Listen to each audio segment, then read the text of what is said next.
Президент Садыр Нуркожоевич мен чакырып атканда биз Кумторду алып бүткөндөн кийин айтты, экономика жаатында бир жакшылап карап берсеңиздер болот эле.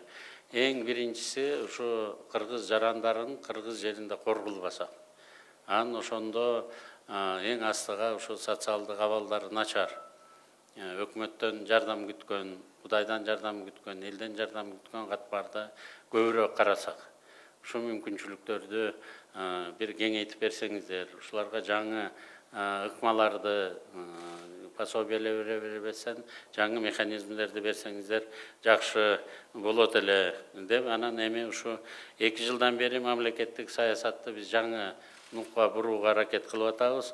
Адамдын капиталдын өнүктүрүүгө, айрыкча айырылуу калкты коргоо багытында бир топ жакшы иштер болуп атат. Бул багытта бизде эмгек социалдык камсыздоо жана миграция министрлиги карапайым калк менен өтө жакындан иштешип, ар бир жаранга жүрөгүнөн жакшылык жасаган мамлекеттик мээримдүү эң чоң армиябыз бар деп биз ишенебиз. Жана сиздер ошондой мамилени биздин жарандарга жасап атасыздар деп дагы ишенип жүрөбүз.